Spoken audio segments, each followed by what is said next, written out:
श्री गणेशाय नमो नमः। सरस्वती नमस्तुभ्यं वरदे कामरूपिणी विद्यारंभम करिष्यामि सिद्धिर्भवतु मे सदा। शिव शक्ति को कोटि कोटि प्रणाम। मेरे श्रोतागण, मैं आज आपको एक ऐसी कुंडली के बारे में जानकारी दे रही हूँ। वो कुंडली व्यक्ति के जीवन में सुख संपन्नता, धन, सौभाग्य, बुद्धि सब कुछ दी है। पर इस कुंडली में एक योग है। इस योग के बारे में आप जानिए कि ये कैसा योग है कि व्यक्ति के पास सब कुछ होने के बाद भी व्यक्ति अपने वैवाहिक जीवन में, अपने विवाह को लेकर ये व्यक्ति परेशान है। तो ये आज आपको मैं ऐसी कुंडली दे रही हूँ। कर्क लग्न की कुंडली मैं बना के आपको जानकारी दे रही हूँ। कर्क राशि और कर्क राशि के बारे में देखिए जानकारी है। कर्क राशि जो होती है, इसमें चंद्रमा बैठा हुआ है। कर्क राशि का निर्माण कैसे होता है? कर्क राशि का निर्माण पुनर्वसु के 1 चरण और पुष्य के 4 चरण और अश्लेखा के 4 चरण से कर्क राशि का निर्माण होता है। तो पुनर्वसु का एक नक्षत्र आ जाता है और पुष्य नक्षत्र वो शनि का नक्षत्र होता है और श्लेखा नक्षत्र का 4 चरण, ये तीनों मिलकर के एक कर्क राशि का निर्माण करते हैं। तो देखिए इस कुंडली में आपको ये व्यक्ति व्यवसाय में, शिक्षा में उच्च स्तर की सफलता प्राप्त किए हैं। गुरु शुक्र जितने भी कर्म के देवता हैं, जो कर्म कराते हैं, वो बली होकर के इस भाव में बैठे हैं और सूर्य भी केंद्र में होकर के अपने घर को देख रहा है। तो ये सरकारी योग बनाने वाली कुंडली है, आपको उच्च शिखर पे पहुंचाने वाली है। उच्च का मंगल, सेना, प्रशासन, राजकीय प्रबंधन क्षमता, सब के लिए ये कुंडली एकदम बली कुंडली है। किंतु कुंडली देखिए व्यय भाव में इनके मिथुन राशि का बुध है, स्वग्रही है।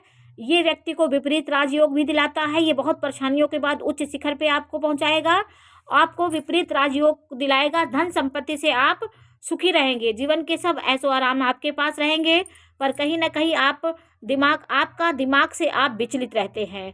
कर्क राशि वाले कभी भी उनका मस्तिष्क शांत नहीं होता है।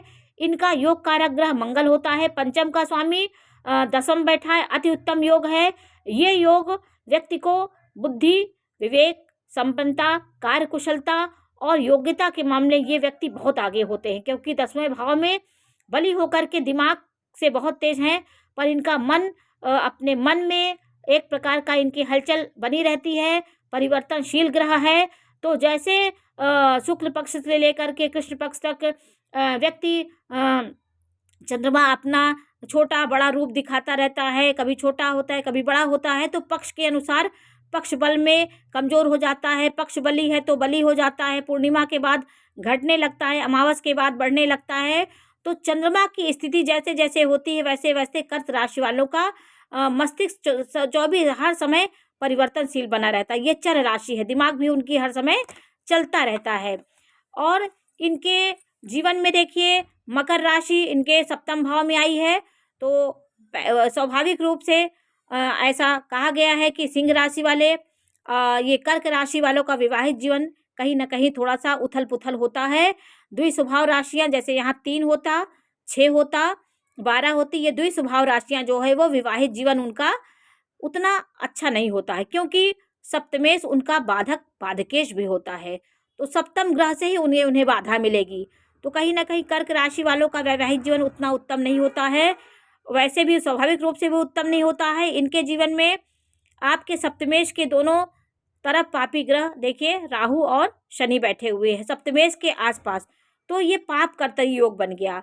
शनि तो देखिए शत्रु राशि में बैठा है, पत्नी ही आपकी शत्रु बन के आपके जीवन में आई है। आपको कहीं ना कहीं पत्नी से बहुत कष्ट प्राप्त हुआ होगा और इन व्यक्ति का विवाह विच्छेद भी हो चुका है।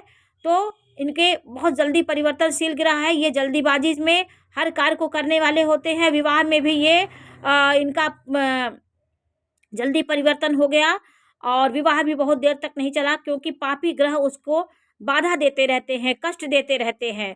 तो दोनों तरफ देखिए अशुभ ग्रहों की स्थिति 7वें भाव में, तो पाप कर्तरी योग 7वां भाव दब गया है। तो 7वें भाव के संबंधित इनको तकलीफ मिली इन व्यक्तियों का। और कर्म भाव के मामले में ये व्यक्ति बहुत उत्तम है, राजकीय शासन सत्ता और ये अच्छे सरकारी जॉब में भी काम करते हैं। इनके जीवन में उथल पुथल आया इनका परिवर्तनशील ग्रह की वजह से, लेकिन शिक्षा और विवेक बुद्धि हर चीज़ के मामले में बहुत अच्छे हैं। उच्च के शिखर पे पहुंचने वाले, समाज में अच्छी खासी इनकी पहचान है। और वो व्यक्ति, कर्क राशि के व्यक्ति बहुत उदार होते हैं, मन की भावनाओं को समझने वाले होते हैं, लेकिन विवाह जीवन में कहीं ना कहीं इनके जीवन में थोड़ा बहुत उथल पुथल होता है। ये राशि चर राशि है और ये मोक्ष त्रिकोण में आती है। तो मोक्ष त्रिकोण में ये राशि आती है, आप किसी भी कोई उद्देश्य, कामनाएं, इच्छा रख के कोई कार्य करेंगे आपका काम पूरा नहीं होगा। आप निस्वार्थ होकर कोई कार्य करिए, आदर्शों को लेकर के चलिए, भटकाव मत करिए। जो आदर्श वसूल है, जो भी जीवन में घटित होता है वो एक आपके किसी कारण से होता है, किसी न किसी विधि की कोई योजना होती है जो जीवन में उथल पुथल होता है। जो पीछे छूट गया उसको लेकर के मत चलिए। आगे का जीवन आप किसी को कष्ट ना दें, ये आपके लिए अति उत्तम है। आप निस्वार्थ होकर काम करिए। आपके जीवन में निरंतर प्रगति के चलने वाले आप हैं, सतत दिमाग से काम करते हैं और आपका योग कारक ग्रह मंगल है। आप हनुमान जी की साधना करेंगे तो कर्म के क्षेत्र में बहुत आगे जाएंगे। आप भगवान शिव जी की आराधना जरूर करिए, उनको जलाभिषेक करिए, उनके जलों को थोड़ा सा पान करिए, उनके सर पे लगाइए।